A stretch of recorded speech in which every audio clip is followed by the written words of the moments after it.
You are now tuned in to the Windy City Benders podcast. This is WCBP. Welcome. All right, welcome to episode 97.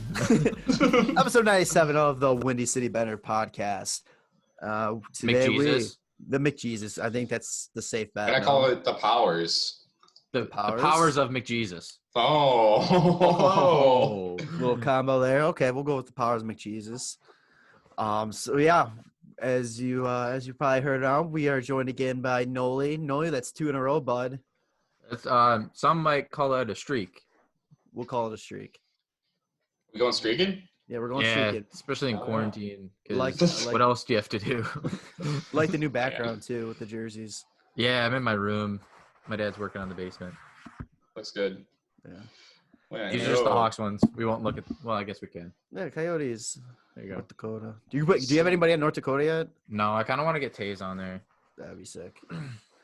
And also joining us as always, Tanner. Tanner, what's up, bud? Hola, ¿cómo está? Muy bien, me too. Muy bien. Wait, What? did I tell you guys when we were in Mexico? The night of the wedding, obviously I was drinking all day. I went up to the bar and I was the only one at the bar, and like the bar was really like nice. And I just looked at him. I was like, "Hey, ¿cómo estás?" And he goes, "Bien. Habla español." And I go, "No." The only phrase I actually know. I didn't think it would go this far. I didn't think you would understand my Spanish. Yeah. He just goes, "Oh, okay." What do you want? I was like, "Thanks for the cerveza. Get out of That's here." fucking good. Oh yeah. He was laughing at me though. That was fun. So we got a pretty fun episode for you guys today. Me and Tanner actually had a little interview with Scott Powers of the Austin Matthews. Athletic. I mean, Oh. Connor McDavid. Yeah, Scott Powers. Yeah, he joined us, talked a little bit about the current situation with the NHL pause, some prospect talk, and a little bit talk about the future. A lot of cool insight, and hopefully we'll get him on again soon when there's some actual hockey to talk about. Yeah, if you don't know who Scott No, Powers you were is, right. he writes for the Athletic, and he writes about the Blackhawks. Yeah, So he covers the team. So he gets a lot of he's insider info. him and Laz are kind of like the big 1-2 for Yeah, they do articles together. yeah. They recently just did a fan survey about the team, the upper management, and some of the players, and both had their input on it, which was pretty cool. It was awesome to read. Yeah. Bam, bam. But yeah, so before we get into that, we got just a couple little updates from around the league. Was it Tuesday? I don't know, man. The days are all blurred. Yeah. I didn't Yeah. even realize today was Thursday, honestly. True. So basically, recently the NHL has decided to extend the player self-isolation to go through the end of April, and they'll reevaluate closer to the end of the month. Which I So- feel like if pretty much every state's on lockdown through the end of April, that was kind of inevitable. Obvious. Yeah. You know. So if with that in mind, say everything gets the okay to go after that, you're potentially not looking at hockey probably until end of May, maybe even early June. That's if you're lucky. And Yeah. but it's still probably way too soon due to like everything. It's not like you can't just like have like the curve be going down on coronavirus and everybody be like, it's going down, let's fucking rage. Like, okay, spike back up. Yeah. It's what happened in China pretty much, that they finally were like, all right, yeah, that looks like we're good. And then everybody started going back to work and the curve started going right back up. Yeah, Silly shit. So they're definitely taking a look at this. I know President Trump recently named a bunch of the sports commissioners part of the task force to try to determine when it's going to be good to restart the economy and bring stuff back. So Gary Bettman's got a little bit saying that. So it's funny. Oh, Jesus. It's funny how it's like it really seems like the NHL doesn't want to like skip out on this playoffs. Like they really want the Stanley Cup handed out this year. Yeah. And at first I was like, yeah, I mean the playoffs, that's when the teams make their revenue. And then I'm like, there's not going to be fans in the stands. Like, there's no revenue to be Yeah, made but other than TV. Yeah, TV, like that's ads, I don't know. I mean, that's for the NHL, I guess. But like, any playoff teams can have like playoff apparel. True, but I mean, I don't know. I mean, yeah, obviously there's still money to be made, and then Stanley Cup winners, obviously, they're gonna have like shirts and hats and everything like that. But what was also discussed too is that it's believed that the league is ready in order to finish this season, they're ready to, for next season, cancel the All-Star break, get rid of the bye weeks. Yeah, that's bad. That's a bad sounding thing. So that's like just gonna end up like putting too many games in a short amount of time, too much travel, and just exhausted players, people getting hurt. I was thinking too when we were talking about like awarding a Stanley Cup winner, if we're going to be doing that, it's probably going to be without fans in the stands. Can you imagine accepting a Stanley Cup with no one in the arena? It's going to be around, and you're just like, yeah! Yeah! No. It's going to be like, fucking rights, right? Yeah. Fucking rights! NBC Sports will still forget to cut out the feed, and you'll get those you get a Stanley Cup parade. All the players have their one player per car. They're driving themselves down the street. They're throwing beers into the stand or on the sidewalk. People are just hanging out their windows like, way to go. Yeah, thanks, guys. It's Drew Doughty came out and said too that he goes, he can't see that this season gets finished, and even if it does, that winning the cup means nothing this year. That's bullshit, though. Like, winning the cup means something all the time. Always, yeah. I mean, 2013, people halfway through. Well, I mean, when that was going on, people were like, "Oh, this one's not going to count." I mean, you look back now, everybody counts it. It's not like the Hawks have like a half a ring or anything like that. Like, also the Hawks deserved to win it that year because they were going to be one of the most dominating seasons. It was just unfortunate that it was like half a season. Yeah. Right, exactly. But yeah, I don't know. I mean, if you stop, the thing is, like, if you push back next season, then you're gonna have to push back the following season. It's just because they're trying to condense it. That's what they were saying, like pushing it back, but they said eliminating the All-Star break and eliminating those like week breaks. And they would push the playoffs back. We'll go through June, so the playoffs will go through June. Either you're gonna have a shorter summer, but the thing is, if you eliminate that bye week, which I know a lot of players like, it's like a lot of players coming out of that bye week have gotten hurt this year. Yeah. So I mean, you're thinking about injuries. It's kind of like those players take a whole week off from working out and everything like that. They come back and they get hurt right away. And most teams suck going into the break. Yeah. It's like a momentum killer for a lot of teams. Like, I don't know how many. There's a decent amount of teams going hot, riding high into the playoff spot. They come out of that bye week, and then it's just like, well, there goes that fucking season.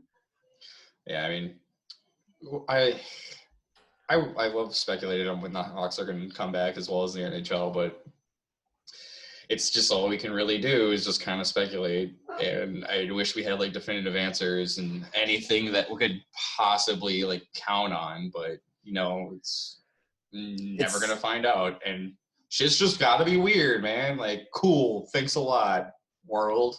It's like, it's going to sound like we're a broken record. Keep saying like, well, we just want to know what's going on.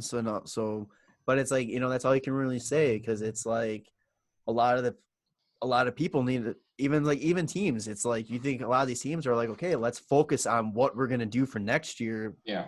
Building our team up. But now they're like, okay, well, no, we got to wait to see if we're doing. Yeah. It's becoming like too much of a short amount of time to try and figure out how to squeeze this in.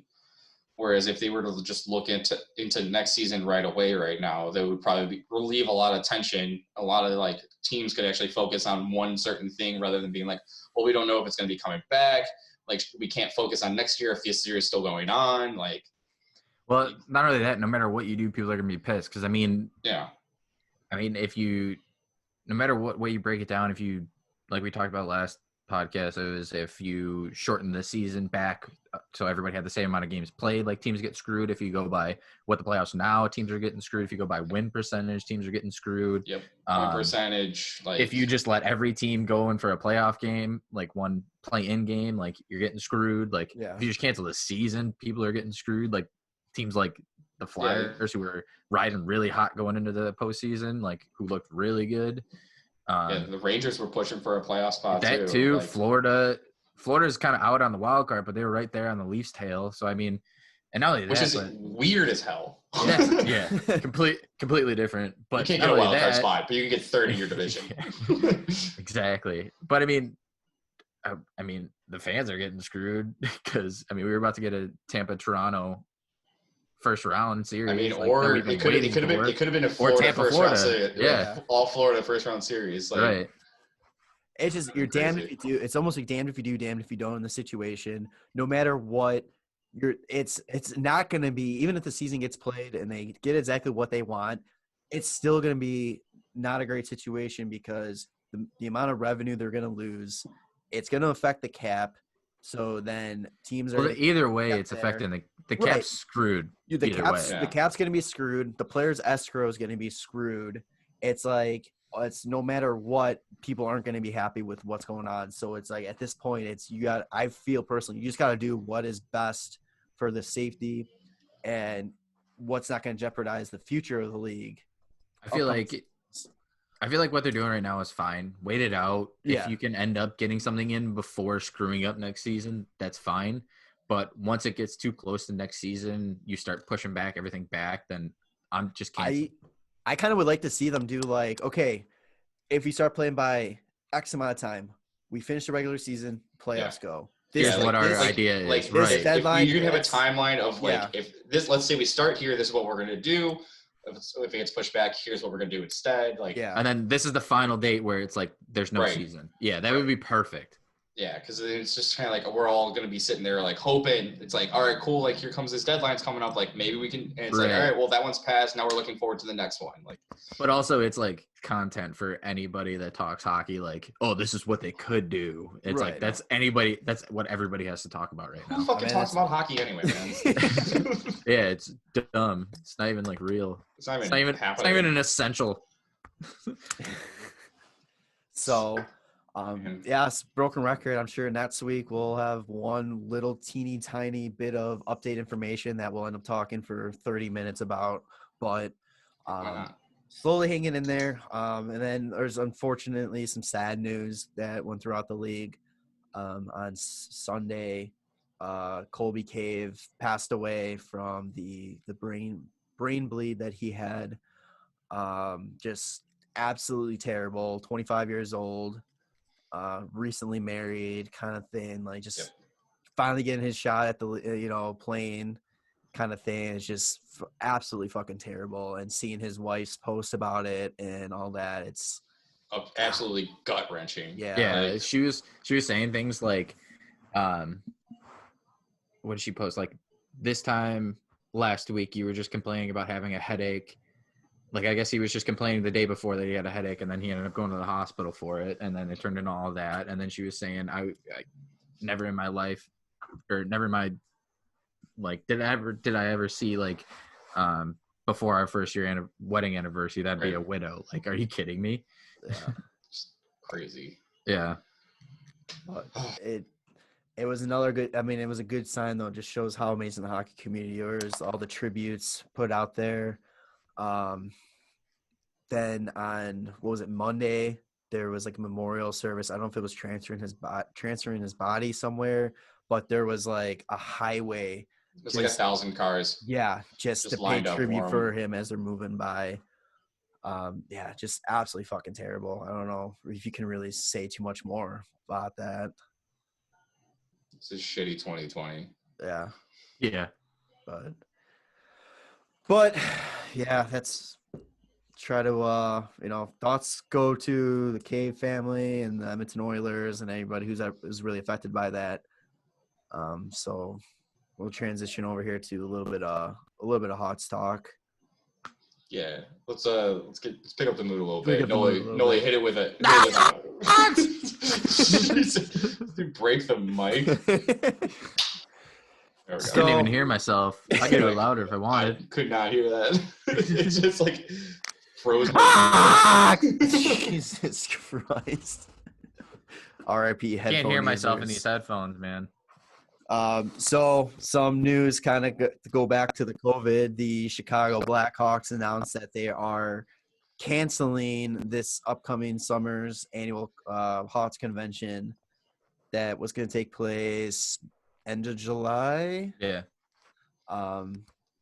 Word, you guys saw the post the kind of the wording kind of sounded like it was because it's a little confusing. It sounded like the wording that because they're trying to plan on playing games in July, but it also could just be because no large gatherings. Yeah.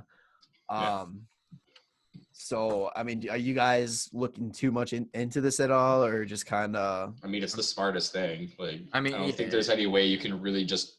I think that concerts have been canceled all the way through like August at this point. Yeah. And if that's similar, I mean, with how large of a gathering that is, it's like really probably can't be doing that. Yeah, it's usually like 10,000 people that are there. I mean, it's you're kind of just waiting for it to happen. It sucks though, because they were gonna give out like a Patrick Kane autograph poster to anybody who got a room, and it was for his like commemorating his 1,000th point, and I was stoked to get that. So I'm pretty still bummed get about that. that. That would be nice. Yeah, I know. I feel like they should just send those out to anybody that had a room. That'd be sweet, but yeah, I'm not too hurt about it. It would have been. It's a bummer too, because this would have been like the 10th anniversary. Yeah. And then I was thinking like that game they were gonna hand out the Stanley Cup ring. Yeah, the replicas.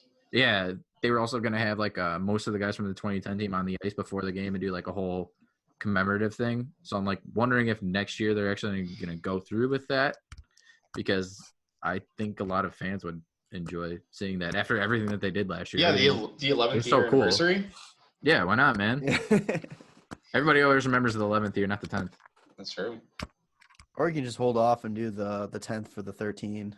I mean, I'm guarantee you that they will. Yeah. So, yeah, I think it affects you the most out of everybody, because you were so pumped up for that. Yeah, you had tickets already for it. Tickets, you had the VIP stuff, and go every year. Pretty bummed. Some other Hawks news. One that we've all been waiting for, and it finally happened. Ian Mitchell has signed with the Chicago Blackhawks. Oh yeah, baby. Let's fucking go.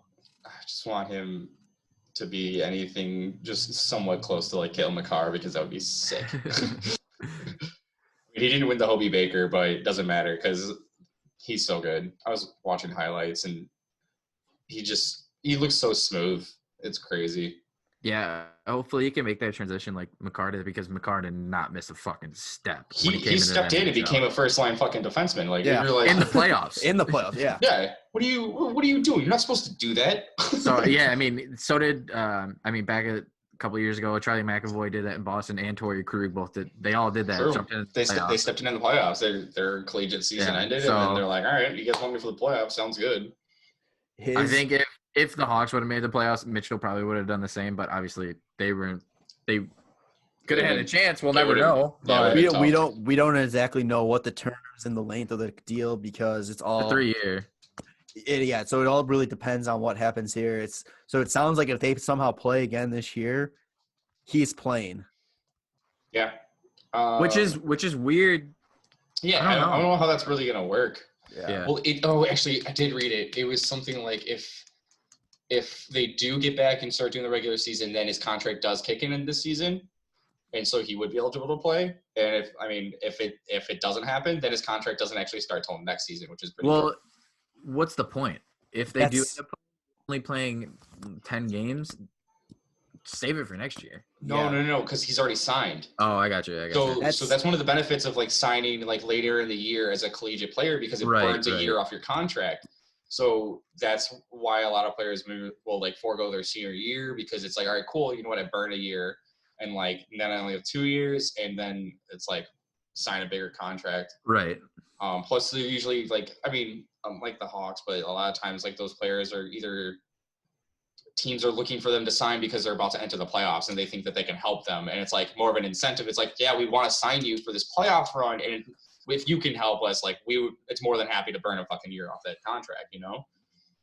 So I'm kind of curious if he was using that as a bargain chip, like, because Stan's been trying to get him to come since before last season, and he kept going back to school. So I wonder if that whole burning an extra year was kind of like that, like, well, I'll come, but I need that extra year burned. Scott Powers goes into a little bit about it too in the interview, which is pretty cool. I was gonna say he also wanted to get like more leadership. Obviously, another year in college, he's gonna be a year older. He's gonna have more leadership under him. More mature too. Exactly. He was the captain for Denver last year. Yeah. Yep. So, but yeah, so first team All-American too. Yeah. Okay. Which is pretty sick. So definitely the future's pretty bright. We hear a little bit about that from Scott Powers. So, let's kick it over to that interview now. All right. So today we're joined by a very special guest. He is the senior writer for The Athletic covering the Chicago Blackhawks and one of the co-hosts of the Laz and Powers podcast. Joining the show today is Scott Powers. Scott, how are you doing today? Good. How you guys doing? Doing real good. Real good. Yeah. So, let's get right into it. So what's your opinion on this whole pandemic right now? Do you think there's a realistic chance that we're going to see a finish to the current season, or do you think it might be irresponsible to even think about playing with so many questions out there still going on about safety and all that? Yeah, I think for me it's hard to see the season ending now. Things are moving so quickly, and especially I know just being in Chicago, just seeing the rise in cases and the amount of deaths, and it's hard to foresee it. And I don't know. There's so many questions to be answered, and I know the league commissioners and all those people are trying to play out different scenarios and prepare for different things. And I think that's all in their right to kind of be prepared for what's next. But I guess while we're still in the midst of this, and leaving our house with things on our faces, and social distancing, and just even going to stores now, just being afraid of other people, it's hard to see how this comes back anytime soon. The more that I've read, I haven't been involved in any of the NHL meetings or followed it, other than Pierre LeBrun's our insider, and he gets a lot of the information for The Athletic. But just the idea of maybe playing without fans, it probably seems very realistic, especially from what you hear from the government, and you hear from some of the commissioners that maybe that's a little bit more realistic. Where a lot of these, when you hear from a lot of the government, at least the governors of some of these different states, that it's from I know especially California coming out just a few days ago saying it's unrealistic to have any kind of events, with a mass amount of people in this summer. So I think if the NBA or the NHL or any of these leagues want to, get these seasons going again, they probably have to get outside the box a little bit. And if they can find a way to do it logistically and safely and not endanger, even obviously their players and personnel, that they're required personnel, that I think could be welcomed. I think people would find it a welcome distraction to be able to watch sporting events again, even if it was done without fans. But right now it's hard to say. It's April, and I feel like we're still in the middle of this. I know that we're seeing the curve in some areas, and I think Chicago's done a pretty good job. But it's overall, it's as of right now, it's it feels like this thing's been going on forever, and it's only been a month, and we're talking this summer, or it could still be going on. So. It's so hard to say anything definitively, but it's I'd be surprised if we had fans at the game anytime soon. So hopefully that we continue to flatten the curve, and there's some way to resume these seasons even without fans, because I think I think all of us are craving something to do. Definitely. Absolutely. I know that we were talking about some certain scenarios, and one of those scenarios, I think they were talking about maybe playing at like a neutral site, and where like they were talking about not doing fans or anything like that. Do you think that if they were to maybe move in that direction, would you like to see like the rest of the regular season played out, or would you be more in favor of like going straight into like a playoff kind of format and finish that season that way, and hopefully not hinder any kind of chance of having a full season next year? Yeah, I think there are a lot of, I was talking to somebody from the league just a couple of days ago who deals in a lot of skill development, and there's so many things the league needs to figure out, because even now you got guys off the ice for about a month, and they're going to be off the ice for many months. And off seasons have changed so much, where players are skating or taking 2 or 3 weeks off the ice, then getting back on. So all of a sudden you take them off the ice for multiple months. How long do you need to get them back on the ice? And even now they're training, and maybe if they're if they're rich enough, they live in a nice condo building or somewhere that has a gym that has anything that's anywhere near NHL level of fitness. So you got probably guys in entry level deals who don't have access to gyms, and Someone had told me that they were trying to order dumbbells and all these things, and just because they didn't have it in their home, and now these things are all sold out or they're pushed back. So I think there's people who are trying to train and don't have the capability. So I think the league has to worry about doing all this too quickly and then endangering your players' safety. I mean, if you're already condensing schedules and then you're jumping in the playoffs and it's this physical hockey and these people aren't at the physical, the fitness level they're used to, I think you're going to see a lot of injuries. And then the other worry is that if you start next season too soon and condense that too, someone said it's almost better if you're knocked out of the playoffs now and you get a longer off season to prepare, because next season is going to be probably a bit of a shit show too. If you're, if you're condensing everything and moving everything up forward. So I know that the playoffs are important to the league and it's a huge cash revenue.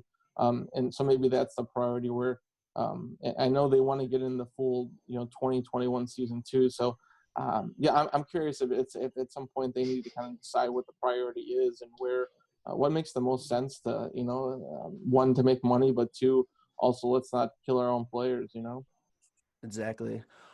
So then another idea that was floated on there, that if they would start right with the playoffs, they might do like an expanded playoff, like a 24 team. Do you think that would be something that benefits, the Hawks to kind of get some of these guys that haven't had that playoff experience yet? Or do you think that this would just be like one of those total, like, don't take this into account for anything, just kind of just go out there and play and, hope for the best? Yeah, I mean, if the Blackhawks can get in the playoffs, I'm sure they'd love it. Even if they're not the winner of the Stanley Cup, I think that experience is huge.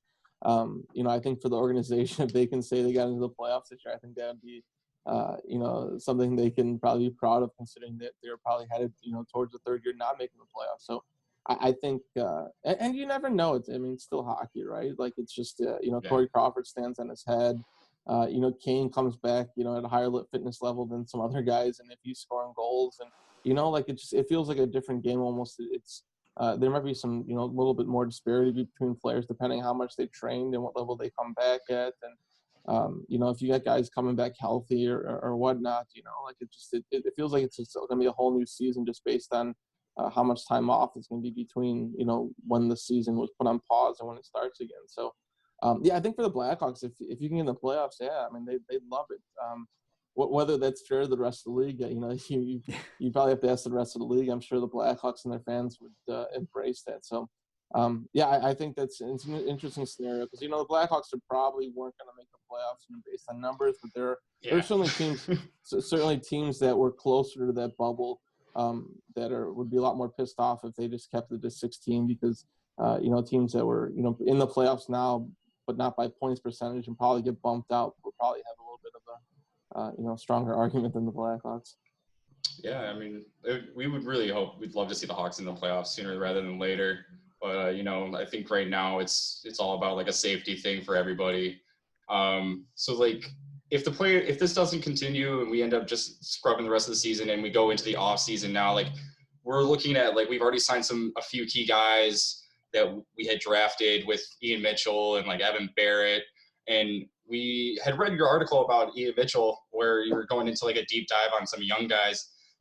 Is there anything that you like find like most entertaining about Ian Mitchell? And then like, it's like, how do you feel like he's going to fit in the D-core maybe this upcoming season or in the future? And then also just kind of follow up with like, you said you're going to be doing more of the young guys. Is there any kind of like hint into who you're going to be deep diving into from there as well? I honestly, I have no idea who I'm doing next, so I'm up for suggestions. But I imagine Doc and Boquist are around the corner, like the Nylander. I'd love to hear more, a little bit on like Bodan too. I feel like he's just kind of like an unsung first rounder ever since like Boquist has come up.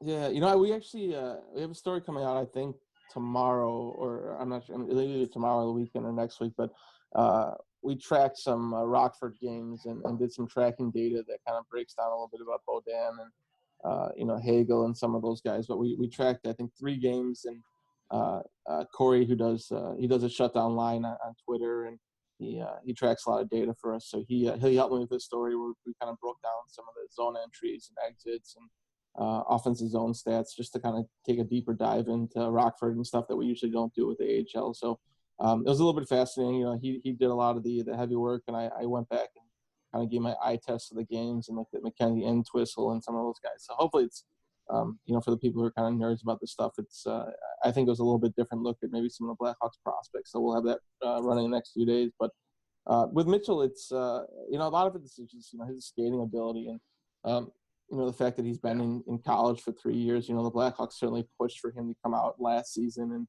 he decided to go back to Denver. So he should be a year a little bit more prepared and ready. And I think he's a little bit more of a finished product than Boquist probably was coming into this season.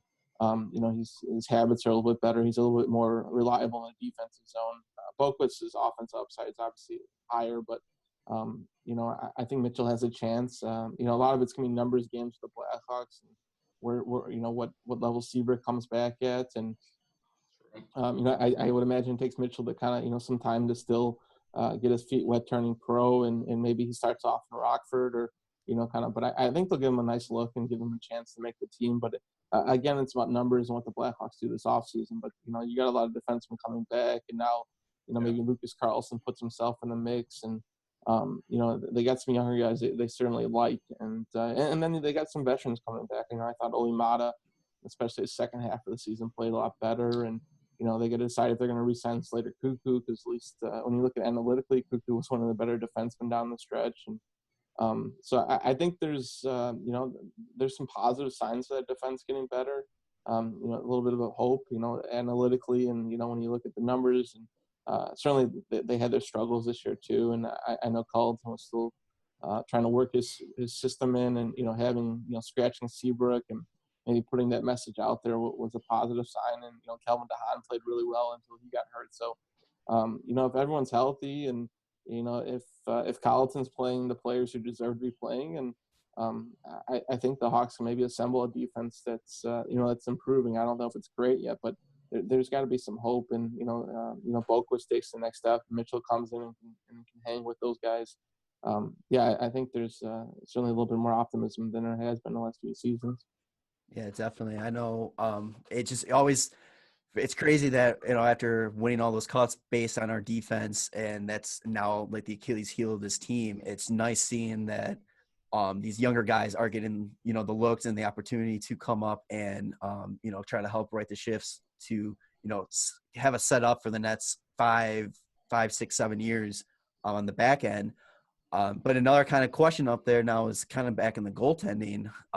Crawford coming up, contract coming up this year. How do you think that's gonna get handled? Do you think they're gonna bring him back? Do you think that they're gonna look off the board, or kind of go with the guy that's in Rockford right now?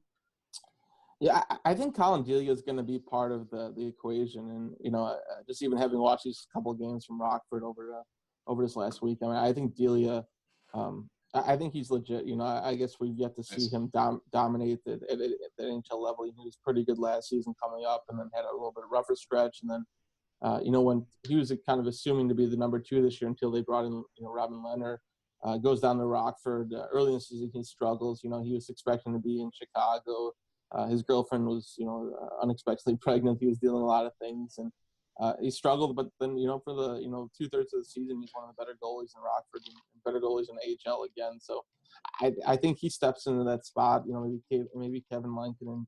Maybe there's a little bit of competition for that second spot, but I think Delia can be that guy. And then certainly I think there's going to be conversations with Crawford. It depends on what Crawford wants. I'm sure the Blackhawks are going to want a short-term deal, and probably for him to take a little bit of hometown discount, just because the cap is going to be an issue for them. And that's that's just something that they have to weigh too, is just where depending on how much of the playoffs they finish, depending on what the revenue ends at, where the cap will actually be is going to affect the Blackhawks a lot, because they still have to afford Kubalik and Strome and some smaller contracts like the Dulas, and then certainly figuring out the goalie. So when there's not a whole lot of money to be thrown around, and all of a sudden it's 3 or 4 or 5 people dividing that up, and certainly I would imagine Kubalik's kind of the priority now, and he's probably upped his price tag with how he's played, and Strome numbers are pretty good, and ultimately you still need a goalie. They went in this season, they spent $11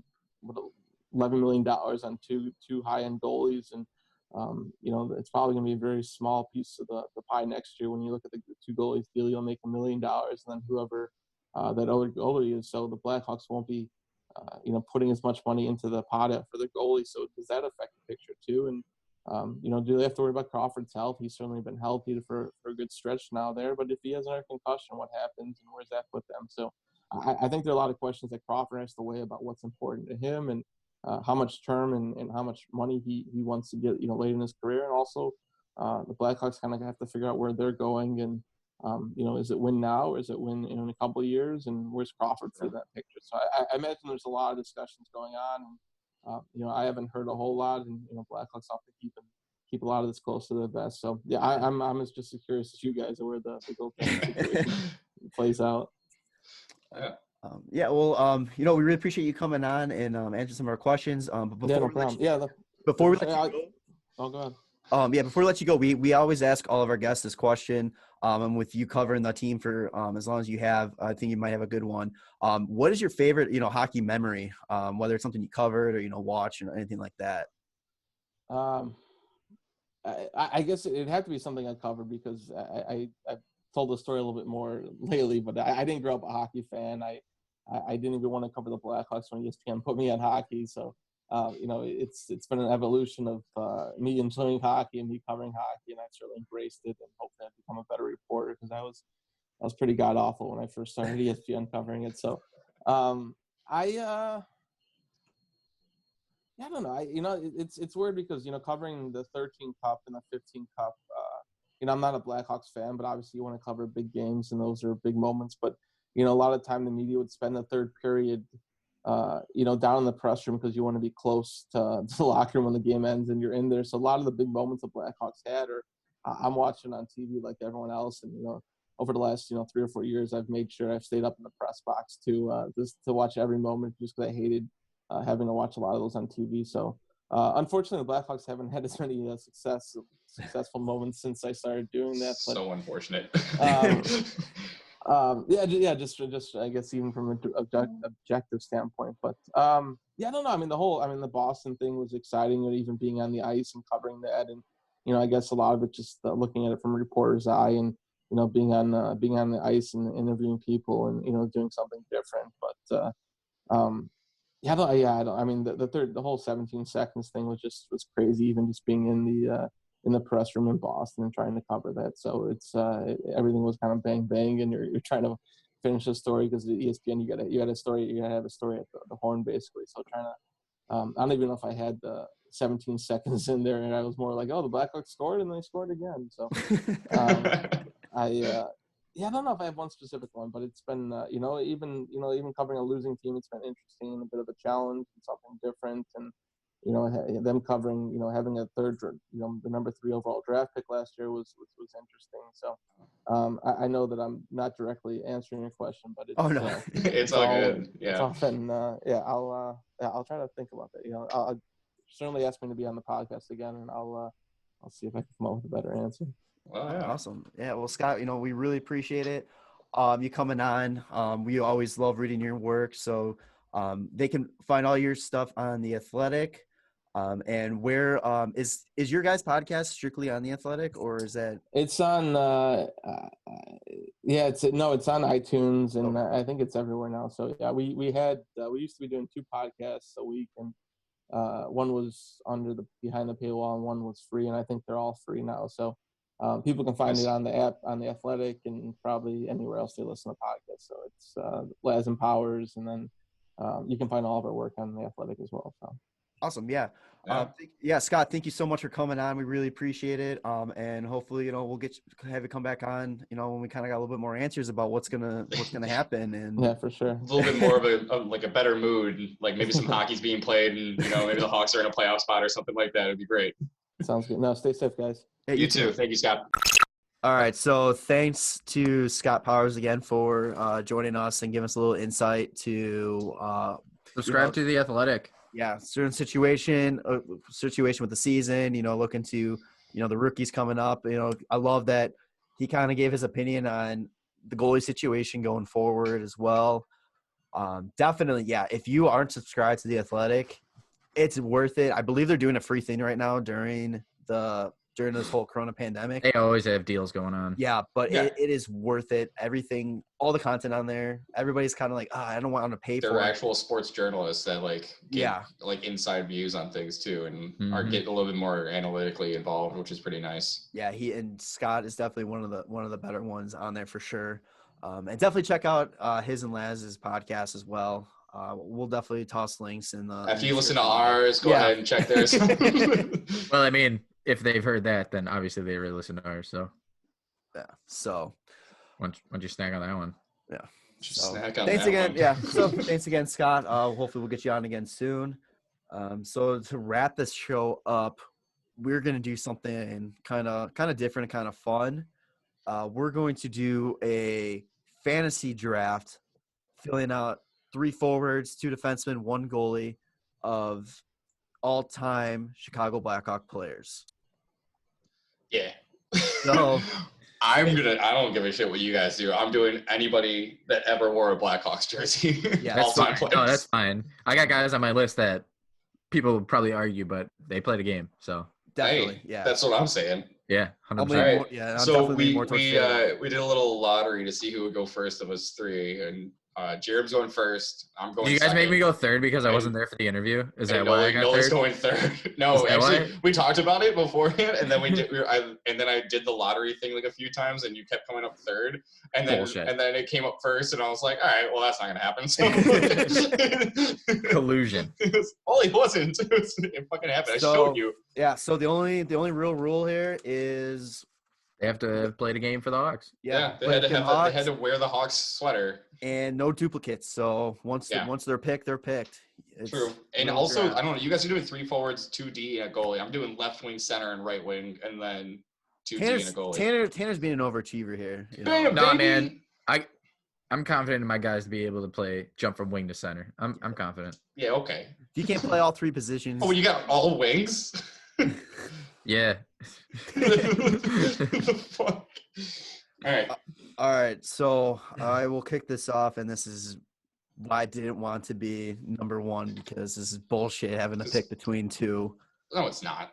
You're fine. Um, Don't be a baby. yeah, I got to go with the all-time point leader in Chicago Blackhawk history with 1,467 points.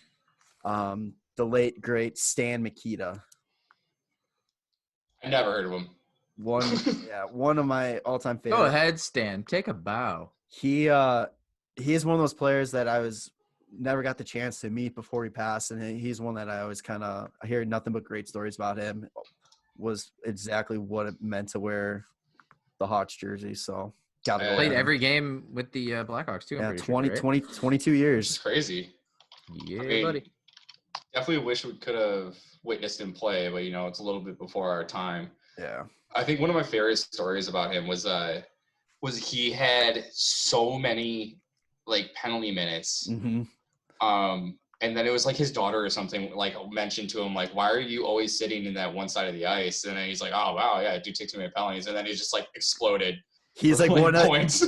one of the only players I think to go from leading the league in penalty minutes one year and then the And next year winning MVP. Well, no, he won Lady Byng. He won the Lady Byng, 2 yeah, years, Lady Byng, yeah. which is crazy. But it was he went 146 in penalty minutes, 154, and then 58 the next year, and then 12 minutes and 14 minutes. Like, are you fucking kidding me? That's insane. That's so fucking good. What's even more impressive though too is the amount of penalties he put up in the time in hockey when they pretty much let every fucking thing go.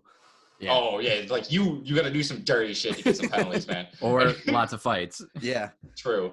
Okay. Well, I mean, I guess I'm gonna have to go with what the player I believe can take down Stan Mikita for most points of all time, Patrick Kane. I knew it. I knew it. you gotta do it. Like, we're building the squad. Like, fuck. Plus, Kane only gets better. Like, he's only been getting better. So. Oh, quick question. Pause this draft. Are we going, 1, 2, 3 back Snake to me? Snake draft. We're going snake? Okay. Yeah, so Nolly gets Oh, 3 doing and 4. snake? Yeah, Yeah. you get 3 and 4, bud. Oh, I don't know if I. All right.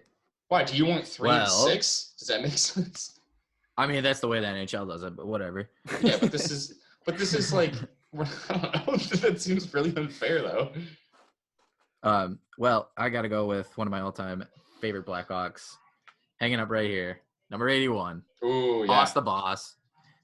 One of the best two-way guys of all time wearing it, like, in the NHL. Just could not get the puck off of him. When he wanted to steal the puck from you, he could take it, and then you were not going to get back from him. So just one of my favorites to watch. And over 500 goals, just I got to do Haas. Do you think he's going to be one of those players that signs like a one-day contract to retire Hawk? I don't know. I could see it. I mean, he spent like as much as he is known for playing at other teams as well, like Ottawa and Atlanta and Phoenix and and Pittsburgh and Detroit. He spent the most of his career, or the majority of his career, on the Blackhawks, and that's where he won his 3 cups. And I was gonna say, and they were his best years, arguably.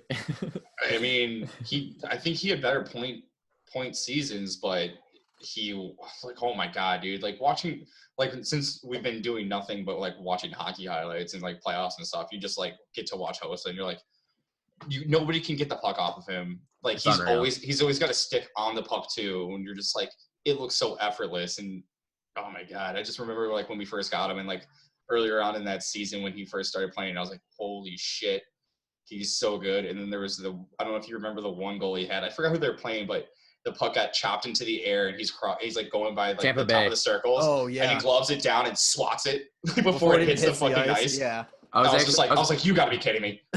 I was at that game. I was 300 level, first row 300 level behind that net, and I fucking lost it, dude. Oh my god, so sick. He's what a beauty. All right, so no, you got a second one there, bud. I know. I feel like I don't know who to go with. Should I go with like really great people, or should I just go with like who I really like? Go with your heart, Nolly. Yeah.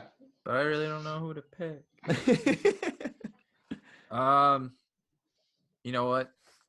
I'm gonna go with the Golden Jet. I gotta go Bobby. Oh, Bobby. Oh Yeah. Yeah. I mean, there's not much you can say about him. I mean, everybody knows about him. One of the greatest goal scorers on the Blackhawks. Probably one of the best. Probably one of the best drinkers too.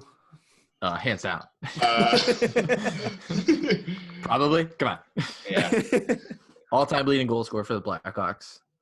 Yeah. Gotta go Bobby. And can you imagine Haas dishing it to him? Like, just feed me. Jesus. All right. Well, here's when I'm gonna choose a little something interesting. I'm gonna go with number 4, Bobby Orr. I knew it. He maybe only played, 26 games? 26 when you games kept with the Blackhawks. You kept saying it doesn't matter if he didn't play like that long. I was like, he's talking about Bobby Orr. 100% he's talking about Bobby Orr. Yep, he played 26 games with the Blackhawks, but you know what? He's an 8-time Norris Trophy winner. It's pretty fucking sick, but he did play for the Blackhawks, and yeah, I would fucking take him on my team all day. Boston fans, any Boston fans that listen to this are gonna fucking be furious with that. We shit on Boston all the time. I know. No, but that's like the most offensive to them. Oh yeah, that's fine, man. Dude, Mike McDonald's a great Red Wing. Martin Brodeur is a sick fucking St. Louis Blue. Like, don't talk about Mike McDonald like that. Danny Alfredson, one of the best Red Wings of all time. All right, so I get to finish, and that's 2 picks. So I'm gonna finish up my forwards. So first, I'm taking Taves. Okay. Easily one of my favorite current Hawk. I mean, name my dog after him. I think he is hands down he's so much like Mikita. Like, he's the perfect example of what it means to be a Blackhawk. I know he doesn't get a lot of love, and he gets that overrated, call tag to him because he doesn't have the points. And I don't care what people say about it being like an old and washed up like excuse that what he does is not showing up on stats, but it's true. I mean, there's not many players that does what he does. So, I mean, you got to give him one of the best Hawks of all time. Yeah. He's pretty good. And then for my Nets pick, I'm going with my all-time favorite Blackhawk, the real number 10, Tony Amonte.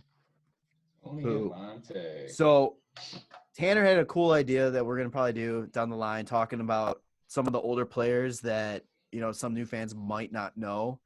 Yeah, And just do like a little deep dive or a little history lesson on some Basically, some the old early Blackhawks. 2000s teams. yeah, so basically, but Tony Amonte is one of those guys that definitely I think deserves some of that highlight.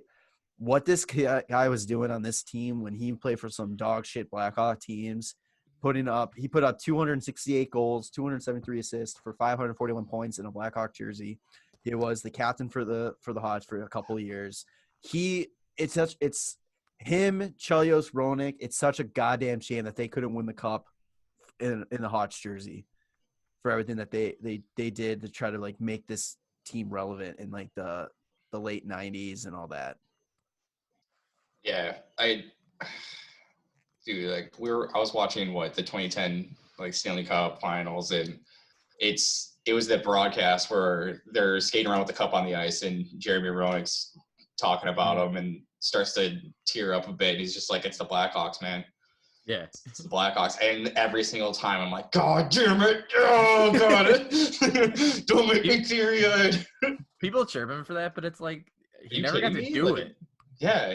He Not- says not that only- too. He goes, "I never got to do that when I was there." And That's- not only like as a Blackhawk, but like just ever. He like Yeah. he's one of the you could probably say he's one of the better players to never win a cup. Yeah, definitely one of Easily, the yeah. entertaining players too. He's But, a yeah. fucking goof. He's so Oh, entertaining. He man. got kicked off of NBC.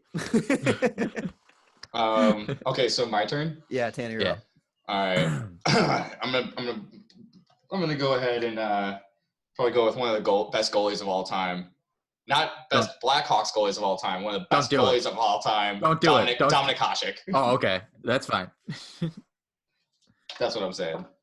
I know that there's the best goalie on the Blackhawks of all time, but probably the best goalie of all time, Dominic Hasek.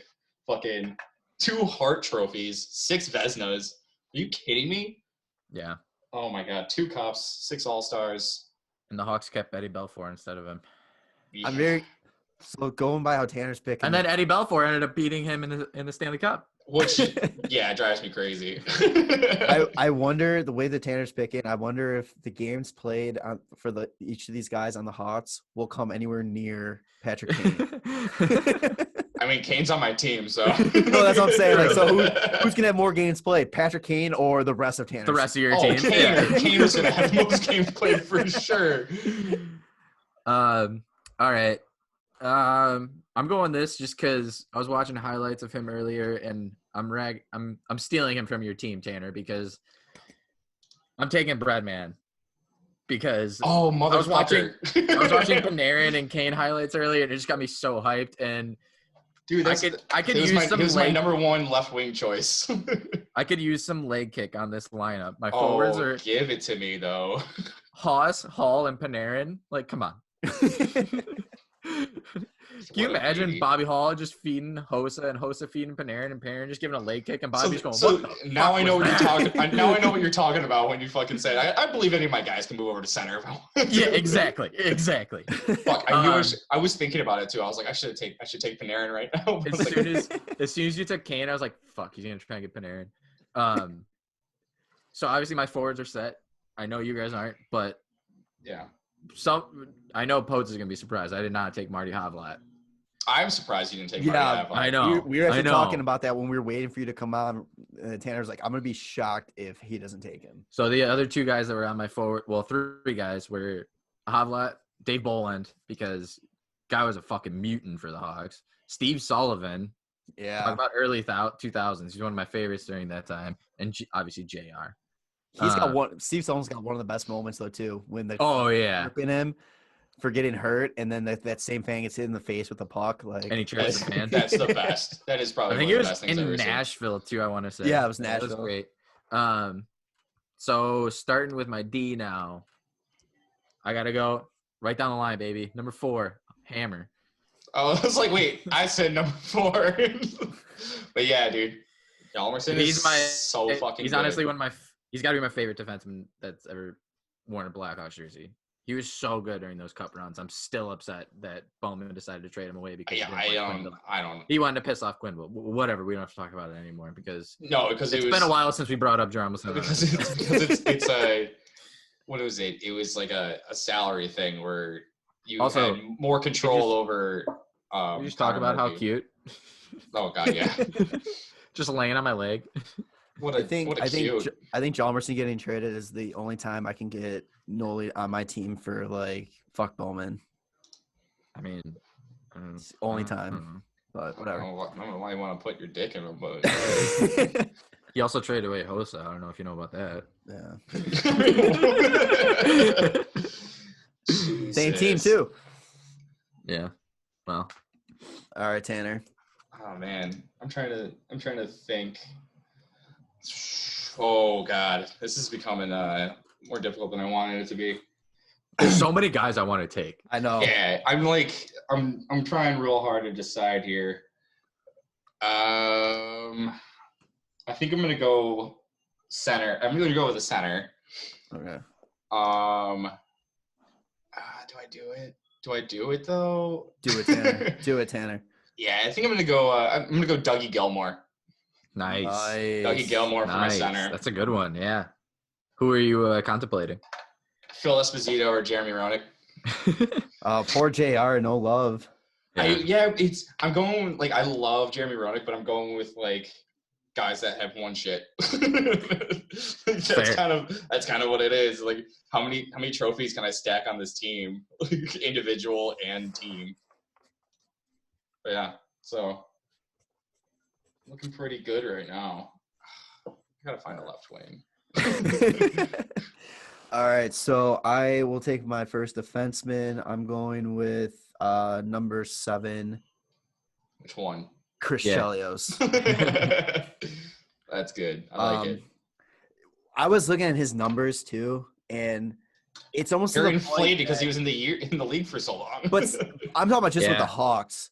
Mm-hmm. Like, if it's one of those things where if they even consider retiring Sieb's number, Chelios needs to be in that conversation too. Like, they have to go with like a Magnuson. What was it, Palat way? Palat, yeah. Yeah, like there's no way you can retire 7 and not have Chelios up in those rafters with it. Yeah, I don't. Yeah, it's got to be a double thing. Yeah. And then I am gonna go a little off board for my second defenseman, Keith Magnuson. You fucker. Well, what are you mad about, Nolly? Yeah. That's definitely who I was picking next. Second all-time in penalty minutes for the Blackhawks. Guy was a bruiser, man. I actually met him once at a Hawks game. Me and my dad, there was one year that the NHL every team did their own all-star and skills competition at their home rink. Do you remember that? Yeah.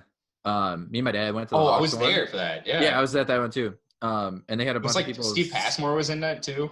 Yeah. They had a bunch of like the old guys signing outside in like the lobby area at the UC. And my dad has a picture of Tony in net on the Hawks, Phil on the Bruins, and he had it signed by both of them. And then Magnuson's tying up Phil like right in front. And they called and they were like, "All right, no more autographs for Magnuson." And my dad goes, "Fuck that!" He just shoves it through everybody. And Magnuson, before he stands up, sees it and goes, "Oh, that's cool," and signs it. And then my dad took it out real quick. That is awesome. So yeah, and that's the only thing that my dad got signed by Magnuson. I think we have a stick signed by him too. Oh man, he's one of those cool guys. He's one of those cool cats. No, like we were having the conversation because I was mentioning one of the players that I was gonna take for forward was Bob Probert. Yeah. Oh, you know what? We were talking about how all the goons and the fighters. That's what I couldn't think of. Are the nicest people you will ever meet. Like they will have all the time in the day for them and all that kind of stuff. So perfect. I am so glad you mentioned that because it's my turn, right? Yeah. My left wing, Bob Probert. I was like, I knew I'm forgetting something. Yes, that's what I fucking wanted. And I'm so glad you said that. That was perfect timing. Otherwise, I was gonna have to go with like Patty Sharp, but That would have been good too. Probert. Oh, hell yeah, dude. All right, cool.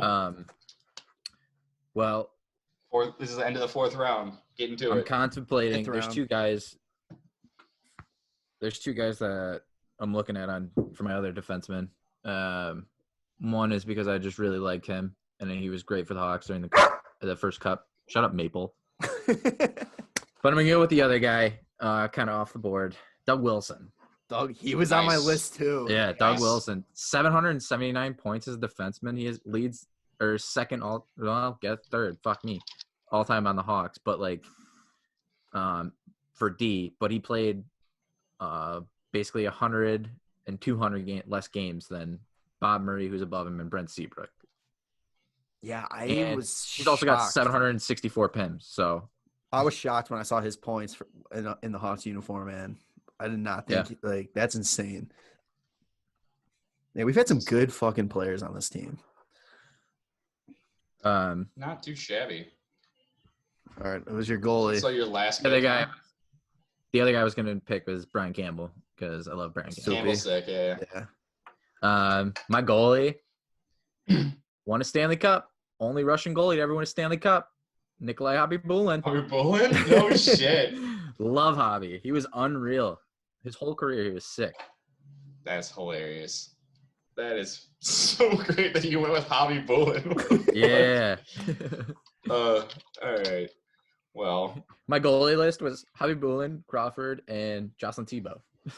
Oh my that's god. That's so fucking funny.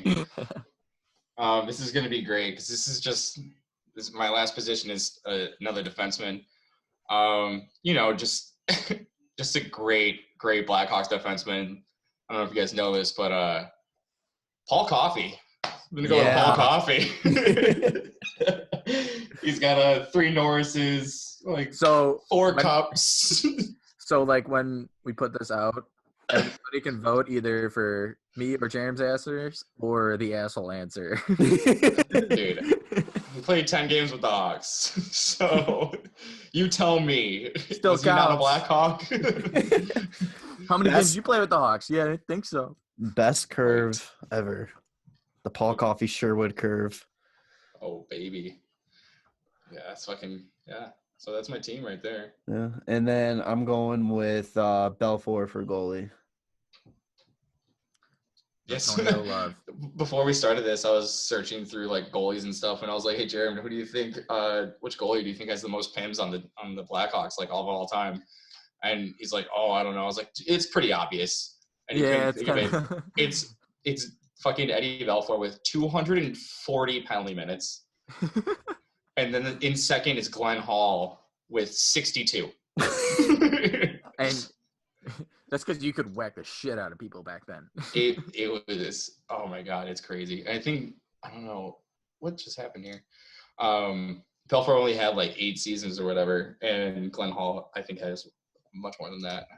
I wonder if there's any like Sharks podcast doing the same thing and they're picking Shark legend Ed Belfour. Oh, 8 to 10. Like- Shark legend Ed Belfour. Yeah, dude.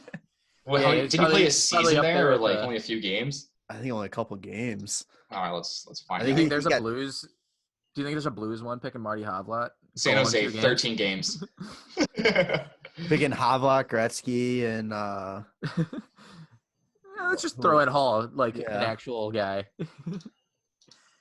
Oh, that's fantastic. So, all right, so that's it. We're done. that's it. Yeah. What's your team, Jerem? So my team is Mikita, Taves, Amante, Chelios, Magnuson, and Belfour. That's a gritty back end. That is Holy shit. Holy shit. Not only like D, but like Belfour in that too. Are you kidding? You want to get in our zone, you're gonna get fucking hit. You're gonna get Yeah. slashed. You're gonna get hooked. You're gonna pay for that puck. Well, my team is Bob Probert, Dougie Gilmore, Patty Kane, Bobby Orr, Paul Coffey, and Dominic Hasek. Patrick Kane does not fit in that team. I gotta have somebody score goals, man. It's cool.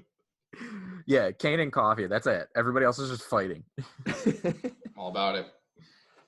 And Nolly. I got Hoss the Boss, Bobby Hall, Panarin, Hammer, Wilson, and Hobby in net. I feel so bad for doing Tonio dirty like that and not I know. get in. Playing Yeah. JR. Or even Or Glenn Hall. JR. Yeah, I'm trying to look at Glenn Hall. I'm looking at my list of like people We I can- had. We can do another one and make my answers not so bullshit. Do like Hawks that played more than a season. Like More than 50 games. yeah, like it's like Paul Coffey played like 10 games. Bobby Orr played like I don't know, what was 18? it, 26? Like, I'm gonna do like a little like pretty note good list. under Tanner's team, just like the games play comparison between Yeah. the team. You should actually just do total games played between all the players on every team and see what happens. That'd be so fucking good. My team would be the lowest by far. Man, Hey, man. that was fun. That's fun. Yeah, look, we can do that for more teams. Yeah, we could. Yeah. Good. It's always cool like looking at that because it's like you go back and kind of like remember some of the older guys and Or we can do like Canadians only, US guys only for the Blackhawks, or like Europeans only. Like that would be interesting doing Europeans only. Because, 2000s only. yeah, something like that. We can switch it up and just do like fantasy drafts of the Blackhawks, but here's the rules this time. So I like that. that'd be Boom. cool. If anybody So, wants yeah. to give us an idea or they think that's a good idea, let us know because we'll just fucking run with that. Yeah, tell us what type of draft we should do next. We could do the asshole draft where we pick guys that barely play for the Hawks. What's up, dude? They played for the Hawks. That's what I heard. That's good. Oh. Yeah. So, you guys got anything else you want to final comments? You want to No, I want to play some Shell. Yeah, dude. Yeah, so we finally gave in and bought Shell on the same system. So Yeah, you're welcome, everybody. What do you mean? Actually- you're welcome. I should say you're welcome. You fuck. No. It was actually because me and Roy, while we were waiting for you to come back, Tanner, on Call of Duty, we were so bad. I was like, I can't fucking do this anymore. I need to get off. And then he texted me as soon as I got off, and he goes, well, I did it. And it was just a screenshot of NHL downloading on his PlayStation. Then I texted you guys instantly. I was like, Roy did it. You guys have it. And then I was like, all right, fine. So, yeah, we're actually gonna set up. I don't know how often we'll do it, but we'll stream some of some Bender games. I know we got me Nolly on Twitch, me Nolly 24. We got Drunk Shell. Yeah, that's me. I set up just a WCB podcast page too. So we'll If you definitely want to watch some mediocre NHL 20 gameplay by them and some superior gameplay by me, definitely watch it. Whoa. You haven't even seen me play. I'm definitely below mediocre. But I mean, So you can once drink again, along with us. It'll be fun. yeah. Once again, thank you to Scott Powers for coming on. I know there wasn't much to talk about, but he. It's good to get a little bit more serious about hockey with him. Ooh. Or in a not so serious time about hockey. Another draft pick idea. First round picks. Ooh, Cam Barker, 100%. Easy. Kyle Beach, number 2. Boom. Was it McNeil? Mark McNeil. Yeah, I mean, at least he was like the captain of the Rockford Ice Hawks for a bit. So I'll be. as always, You said always, that, I think, didn't you? Yeah. I don't just- know. I'm not I even just- listening to you guys. So as always, make sure you subscribe to us on Apple Podcasts, on Spotify, on YouTube. Give us a little rating, how we're doing. You can talk shit to us. We don't care. We just want to see some ratings there. Yeah, let's get some chirps Follow us on going, I social. don't Yeah, care. follow us on social media: Instagram, Twitter. Like us on Facebook. Again, follow Tanner on Xbox and PlayStation at WC _ Tanner. Yeah. I guess fuck you guys. Well, I mean, you've been pitching it lately. Yeah, So, you guys can be my friends. It's fine. we'll play together. And We can do without a friend and a fan. And so that was episode 97, The Powers of McJesus. Yeah, I forgot about that already. Holy shit. That's And good. yeah, we'll see you on the next one. All right, love you, boys.